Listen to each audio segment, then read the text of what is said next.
So something that didn't really occur to me when the Audi announcement came in about Mattia Binotto joining the team is that apparently some people are theorising that it's to actually get Carlos Sainz to try and join the team. And it makes sense actually, because obviously Sainz does know Mattia Binotto from his time at Ferrari and they had a very good relationship. But I will caveat that with something though. Andreas Seidel would have known Sainz from his time at McLaren though, surely. Maybe they didn't get on quite as well. And to be honest, I think the overriding factor here more than anything is just there's a power struggle at Sauber. And we've already covered this on the channel before. There's been a power struggle between Seidel, Sauber and Audi at the Hinwil base for some time now, and unfortunately it's meant that Seidel's lost his job and that Binotto is going to be leading the team going forward. But let's hear this theory about Carlos Sainz kind of fitting into this equation, because he's been linked with every team up and down the paddock pretty much to join them, apart from Ferrari where he's been ousted. He's literally been linked to every single one aside from that. Well, maybe McLaren as well, but anyway.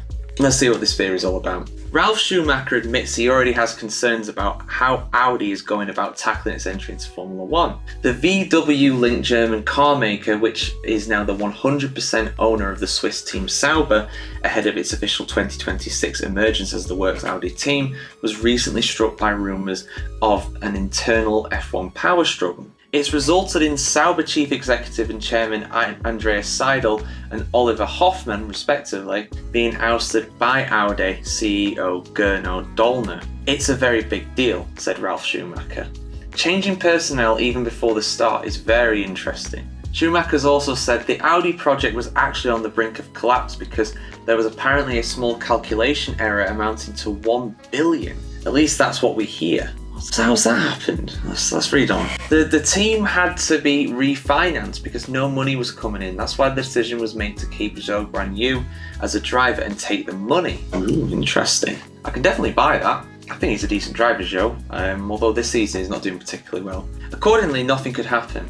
They couldn't hire any people and couldn't offer any prospects, so they just let the whole thing run as it was before. With all the sympathy I have for the team, a lot of things have to change at Sauber, but Andy Seidel, Andy to his friends apparently, was fighting with blunt weapons at that moment. The good news, Schumacher argues, is that the project has at least managed to get an experienced man in Mattia Binotto, which is important. He's very experienced, yeah. I mean, he was even around during Michael Schumacher's Ferrari days as well. I think he was an engine engineer or something like that. But yeah, there could even be a chance that Sainz could be, kind of drawn into this. So Binotto is a convinced fan and friend of Sainz, the 6-time Grand Prix winner said. This is Ralf Schumacher. So there could also have been politics in the background. Maybe Sainz, said we would like to have this person there to support us. The two know each other from Ferrari really well and enjoyed working together, so that could be why the wind is blowing that way. Well, I think it's definitely possible. But if that's the case, then Audi would need assurances from Sainz, being like, look,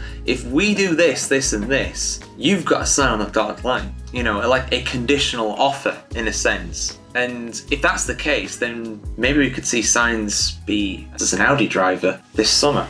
You never know. But it's still, to me, it's still feeling like it's going to be Alpine. But then again, that being said, if Renault's engine program is going to be shut down, then they're not going to be a works team anymore. They're going to either be getting Cadillac engines or Mercedes engines, both of which I've done videos on already. So could they go Audi? Could it go Audi instead? Well, they would be a works team. And I would much rather go to Audi than Alpine. Alpine and Renault have been in Formula 1 for a very long time. And quite frankly, they've been very bad. They've had one win since they've come back, which is abysmal for the amount of money they've invested. They're basically the new Toyota, in my opinion. But anyway, guys, that's my opinion on the whole thing. Has Binotto been hired by Audi to please Sainz to get him through the door?